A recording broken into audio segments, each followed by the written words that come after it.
À l'aller, Barça et Liverpool nous avaient fait douter, mais cette fois-ci, ils nous ont montré un tout autre visage.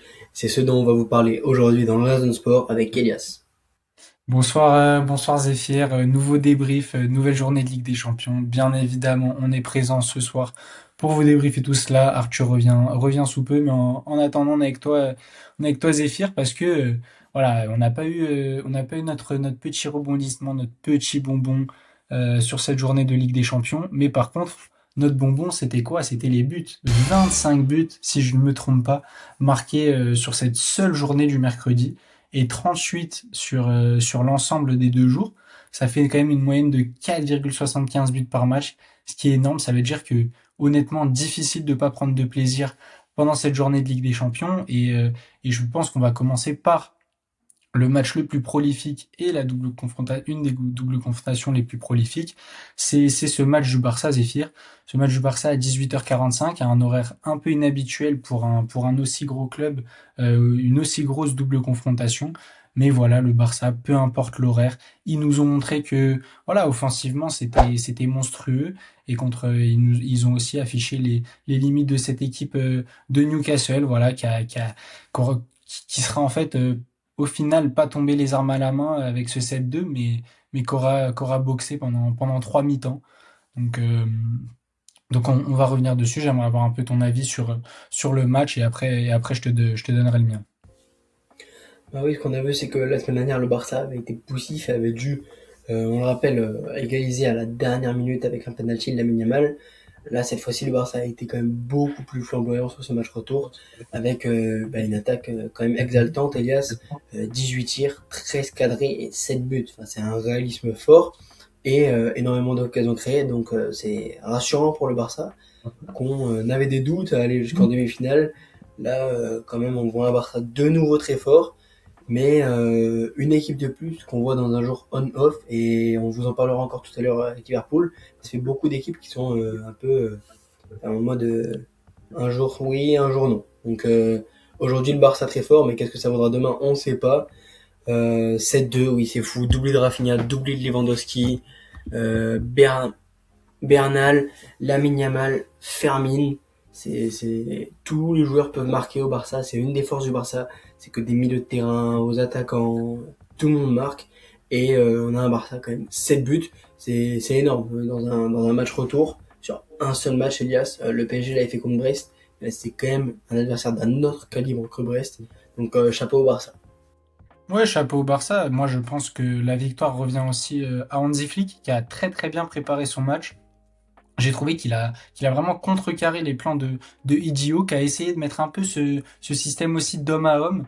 Et on a vu que directement, ils se sont fait punir, surtout en fait, en deux, trois passes, le Barça sur des déviations intelligentes, que ce soit de Rafinha, de Lewandowski, de Lamine Yamal, qui a été très bon, et il faut le souligner. Il s'est rattrapé par rapport à son match retour, même si dans les stats, il aurait pu être plus impactant parce qu'il en a raté des grosses.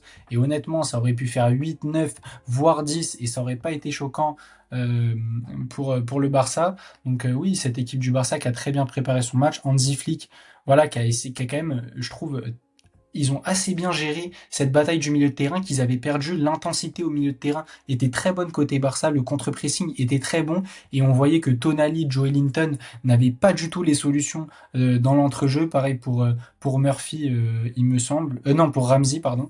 Pour Ramsey, voilà, qui offre un peu ce but en voulant. Voilà, il offre il me semble le 7 ou le sixième en voulant renverser un ballon totalement axial.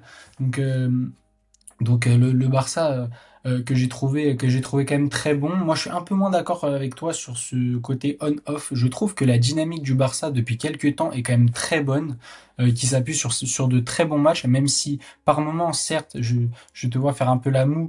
Oui, défensivement, c'est friable. Et honnêtement, on en a parlé un peu en amont.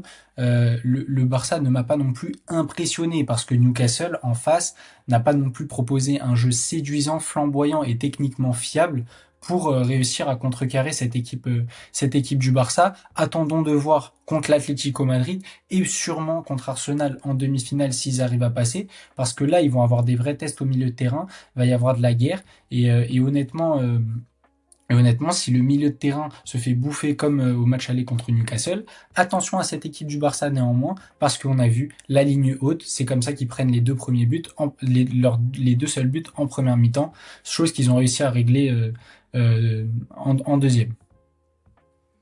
Ah oui, cette ligne haute du Barça et cette défense qui, amputée de Koundé et Baldé sur le côté gauche, je l'avais dit au match aller, ben, c'est quand même compliqué pour le Barça. Cancelo qui n'est pas encore au niveau de Koundé ou de Baldé. Et oui, des buts sur une défense haute et un point de vue tactique très très risqué quand même qu'adopte Anti-Flick, qui devrait peut-être ajuster pour plus de transition avec des joueurs quand même offensivement, Yamal, Rafinha qui vont très très très très vite. Ça pourrait être quelque chose à appuyer côté Barça. Et bah, quand même on-off parce que la semaine dernière c'était quand même apathique quoi, le niveau du Barça, pas flamboyant, pas très bon défensivement, mais il y a des jours où ils sont bon, Newcastle n'a pas été les meilleurs tu l'as dit, mais Barça est presque les plus forts que tout quoi. Donc moi je les vois pas non plus tant que ça favori contre l'Atlético, parce que l'Atlético cette année c'est pas facile à aller chercher, hein. Ils avaient gagné le Barça 4-0 dans un match aller de demi-finale de Coupe du Roi, donc je verrai bien l'Athletic quand même passer en demi contre Arsenal. Je sais pas ce que t'en penses, Elias. Ok, ok, j'aime bien la prise de risque. Là, tu vas à l'encontre des scénarios. Tu te mouilles. J'aime bien ce côté-là, Zéphyr. Mais moi, perso, avec ce que m'a montré le Barça, avec ce que m'a montré l'Atlético, je te rejoins sur un point. Ça va être compliqué pour le Barça. Ça c'est sûr, ça c'est sûr. Au Wanda Metropolitano, ça va être compliqué d'aller se déplacer à Madrid parce qu'on sait que l'Atlético va être dans une atmosphère bouillante et l'Atlético est sur une très bonne dynamique malgré la défaite contre Tottenham qui reste quand même anecdotique puisque je trouve que dans l'ensemble, ils ont quand même bien géré leur match face à Tottenham. Ils ont bien éteint l'incendie lorsque Tottenham tentait de revenir au score. Et ça peut être une force sur laquelle peut s'appuyer l'Atlético. Julian Alvarez, qui revient énormément, qui revient très bien également.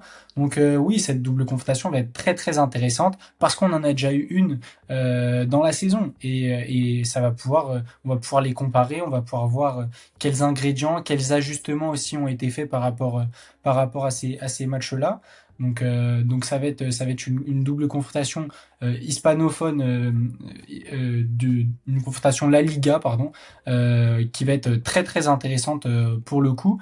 Mais clôturons un peu ce chapitre Barça, puisque on a eu d'autres matchs et on a eu également un florilège de buts côté Anfield, côté Liverpool, avec Liverpool qui en code 4 à Galatasaray, sec, sans bavure, net. Ah oui, Liverpool qui aussi, je l'ai dit, peut être une équipe plutôt on-off cette saison et même une équipe plutôt off que on. À l'aller, ça avait été la version très très mauvaise de Liverpool. S'ils avaient perdu 1-0 contre Galatasaray et aujourd'hui, Liverpool a été quand même flamboyant, très très remuant offensivement. Ça avait payé en première mi-temps avec une ouverture du score, mais un Salah qui ne conclut pas le penalty pour prendre l'avantage dans cette double confrontation. En seconde mi-temps, Liverpool s'est quand même régalé et sur l'ensemble du match, Galatasaray a pris l'eau et heureusement que le gardien turc, j'ai oublié son nom, je vais le retrouver, le gardien turc, Shakir. Kassi, c'est Shekir, a Ouais. été excellent et permet à Galatasaray de rester aussi longtemps en vie. Mais il fait une performance. Il sauve le penalty, derrière il fait deux arrêts sur la même action. Donc merci à ce gardien quand même de leur permettre de tenir aussi longtemps. Mais Etikité qui marque un but, Gravenberch, on avait des belles transitions, du beau jeu près de la surface. Et un Salah qui, malgré son penalty raté, nous met un but de folie. Oui, oui, ça là, moi je te l'avais dit, je l'avais dit en amont, on se parle beaucoup en amont visiblement. Je te l'avais dit, ça là, avec ce pénalty raté, attention, hein, parce que la saison, elle pourrait tourner vraiment au cauchemar si Liverpool n'avait pas eu cette réaction d'orgueil, voilà, cette réaction d'ego. On est Liverpool, on est Anfield, on doit quand même quelque chose à nos supporters. Voilà, on doit quelque chose. L'adversaire est clairement inférieur dans le jeu. Liverpool a outrageusement dominé la rencontre. Ils ont 5 d'expected goals, certes avec un penalty, mais je pense que ça aurait fait 4, je sais pas combien. Mais voilà, ils méritent totalement le score d'aujourd'hui. Ils ont eu 32 tirs, 16 cadrés. c'est tout simplement n'importe quoi. Et oui, sans le gardien de Galatasaray, sans un énorme gardien, visiblement c'est une compétition où les gardiens brillent, même si là, bon, il n'a pas été récompensé. Sans ces énormes parades, ça peut faire 7, 8, mais facile, parce que honnêtement, ça vendange quand même pas mal. Ça là, on a vendangé des belles. Hein. Honnêtement, il peut peut-être s'offrir un triplé s'il inscrit ce penalty et s'il en convertit une sur le débordement des Kitike. Donc ouais, Liverpool qui peut avec ce match en fait renclencher une dynamique. Hein. C'est très rapide pour enclencher une dynamique. On a besoin d'un match référence et derrière, voilà, ça peut marcher. L'engrenage peut-être peut fonctionner. Wirtz aussi qui a été très connecté avec ses partenaires. Que voilà, j'ai trouvé quand même beaucoup de déchets dans la première période, mais Wirtz derrière, il s'est quand même un peu repris. Je sais pas ce que t'en as pensé, mais voilà, ce Liverpool m'a vraiment séduit dans le jeu. On a peut-être retrouvé le Liverpool de début de saison de l'année dernière sur quelques séquences, sur quelques moments. Maintenant, t'as raison d'osciller la tête. Il faut confirmer sur la durée. Une durée qui, on le rappelle, hier, au début de saison, on voyait un Liverpool invaincu pendant 3 4 matchs, mais qui était d'une très très éphémère, je l'avais rappelé très tôt, qui ne marquait qu'avec des buts dans le temps additionnel. Donc non, je pense que Liverpool, c'est un feu de paille. Cette année, on a un mercato qui a été l'un des plus onéreux de l'histoire du football, mais ça ne suffira pas contre le PSG. Le PSG est une vraie équipe qui joue au foot, même à l'extérieur, on l'a vu à Stamford Bridge. Là, le souci, c'est que Galatasaray se permettait de gagner à domicile, mais de ne pas jouer pratiquement à l'extérieur et d'espérer que son gardien fasse le boulot. Bah, ça n'a pas suffi parce que Liverpool est quand même une équipe avec des très bons joueurs. Mais contre Paris qui joue vraiment au foot, ça ne suffira pas. Tu peux pas. Ok, tu as fait un bon match aujourd'hui, mais c'est une fois. Tu fais un bon match sur 30 matchs et comment dire, ta saison est raté. Tu es cinquième de Première Ligue, tu vas jouer un PSG qui revient en forme et tu vas sûrement perdre contre le PSG parce que le PSG retrouve un collectif brillant et tu n'es brillant pas contre des grandes équipes. Contre une équipe qui a mis l'intensité contre Tottenham la semaine dernière en Première Ligue, tu ne gagnes pas alors que Tottenham n'est pas non plus l'équipe du siècle. Liverpool, quand il y a un peu plus d'intensité, un peu plus de vrais duels, on l'a vu en début de match, hein, avant que Soboslai marque le but, ou la semaine dernière contre Galatasaray. Quand il y a de l'intensité, Liverpool a beau avoir des joueurs de très forte qualité technique, ils n'arrivent pas non plus à faire de magnifiques choses. C'est bien, mais c'est pas au niveau d'une équipe qui peut se tanner d'aller gagner la Champions League cette année. Je sais pas ce que t'en penses, Oui, Elias, mais c'est mon point de vue. oui, oui. Moi, je suis totalement d'accord sur le fait qu'ils devront confirmer. Mais moi, je pensais à plus enclencher une dynamique en championnat, peut-être. Parce que ils ont une place en Ligue des Champions à aller chercher. Et en fait, ils doivent. C'est même pas. Je, j'espère pour eux, en fait. En fait, j'espère plus que je ne crois qui vont renclencher cette dynamique positive. Parce que c'est quand même Liverpool. Et s'ils ne vont pas en Ligue des Champions la saison prochaine, ce sera une tuile énorme de finir premier la saison passée. Et derrière, de même pas confirmer un top 4 en PL qui offre le plus de places en Ligue des Champions de tous les grands championnats avec la Liga. Ce serait vraiment une tuile énorme, d'autant plus que voilà, je pense à Aston Villa qui va clairement redescendre parce que la dynamique est pas bonne chez les Villans. Donc ouais, va falloir s'appuyer sur ce match. Même s'il y a eu du bon et du moins bon, va falloir s'appuyer sur ce match pour voilà essayer de redonner la confiance aux joueurs.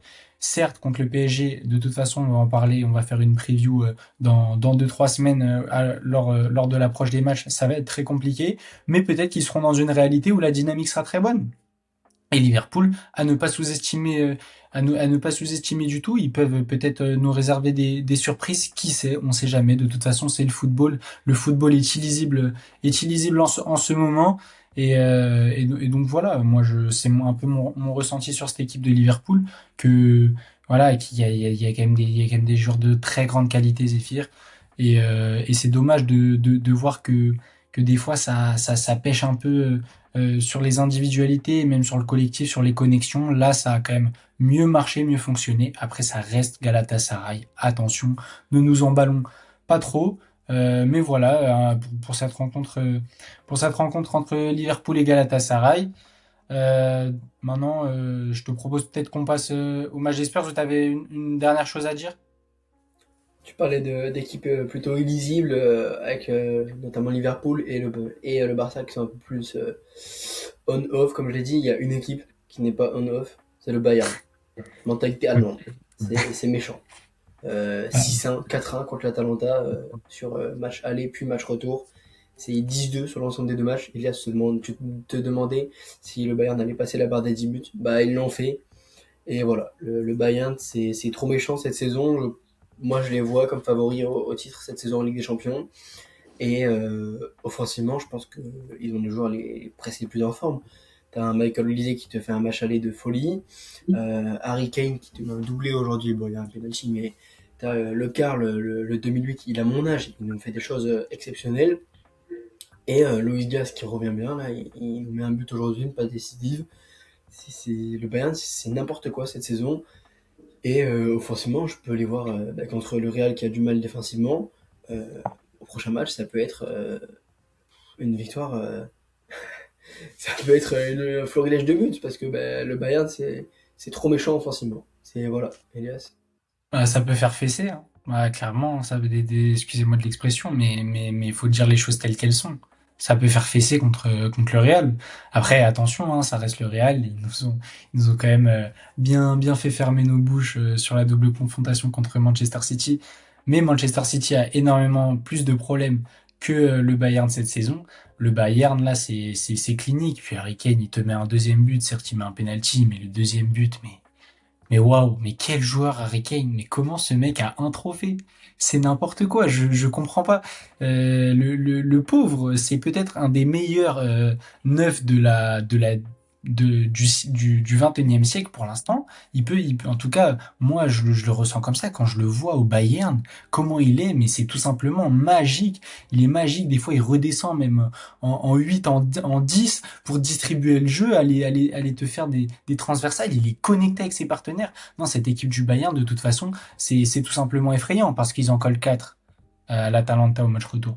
Mais il y a qui sur le terrain? Il y a presque personne des titulaires. Luis Diaz est remplaçant. Certes, il y a Harry Kane. Mais derrière, ils font rentrer Nicolas Jackson, ils font rentrer Luis Diaz. Olise est même pas présent, mais je pense qu'il serait aussi rentré en cours de jeu. Enfin, c'est tout simplement n'importe quoi. Il y avait même pas Moussiala, pour te dire. Mais non, mais il y avait même pas Upamecano. Non, mais voilà. C'est pour te dire que en début de saison, en tout cas, moi j'ai entendu des échos qui disaient, voilà, le Bayern, attention en termes de profondeur d'effectif, est-ce que ça va pas pêcher? Attends, mais là ils ont une colonne vertébrale et ils ont un backup des backups avec Nicolas Jackson qui commence aussi à trouver son rythme dans cette équipe. Voilà, c'est tout simplement effrayant ce qu'est en train de proposer le Bayern et cette double confrontation contre le Real Madrid. Ça va être popcorn, ça va être exceptionnel. Il faut regarder cette équipe du Bayern. Malheureusement, avec l'intérêt des autres matchs, la double confrontation contre l'Atalanta est un peu passée sous le tapis, mais pas sous les radars, parce qu'ils ont envoyé un message à l'Europe, comme le PSG et comme le Barça, et ils ont envoyé un message à toute l'Europe. Ils seront prêts et ils seront là pour abattre. Il y aura pas de demi-mesure. S'ils peuvent en mettre 15, ils en mettent 15. Il y a pas de pitié avec eux et c'est ça que j'adore dans cette équipe du Bayern. En plus qu'elle soit esthétique, elle est efficace. Voilà, il y a tout dans cette équipe du Bayern et t'as raison, c'est les favoris. Honnêtement, là, je ne vois personne d'autre. Ah oui, parce que Arsenal, qui était de base le favori, a été plus poussif. Donc à partir de là, c'est le Bayern qui devient le premier favori de cette Ligue des Champions 2025-2026. Donc voilà, on a fait le petit tour côté Ligue des Champions. On vous a parlé, on vous a évoqué le match des Spurs. Voilà, ils ont gagné, première victoire de Tudor à Tottenham. Mais voilà, ça n'a pas suffi. Il fallait remonter 3 buts d'écart. Ils en ont remonté qu'un. Ils ont fait qu'un tiers du travail. Voilà, l'Atlético qui sera un concurrent très très sérieux pour aller défier le Barça. Mais on a quand même des affiches qui sont ultra prometteuses, Elias. Et on vous fera une preview, comme dirait Elias, pour anticiper ces quarts de finale de Ligue des Champions qui se promettent très très très passionnants avec que des gros matchs. Et on se dit à très bientôt. Et on aura un Master 1000 de Miami qu'on vous tiendra au courant, mais qui n'a pas encore débuté à cause de la pluie. Mais beaucoup beaucoup de tennis aussi à suivre. Ce sera très très bientôt dans la zone sport. Bah ouais, c'est ça. Abonnez-vous, commentez, likez, et nous on se retrouve ce week-end pour parler encore plus de sport, pour vous débriefer tout ce qui s'est passé, tennis, foot, basket, bref. Peu importe, tous les sports que vous voulez, tous les sports un peu chauds du moment, on vous les débriefe ici dans la zone sport. Donc n'hésitez pas à vous abonner. Avec Zéphyr, on vous dit bonne soirée et à ce week-end.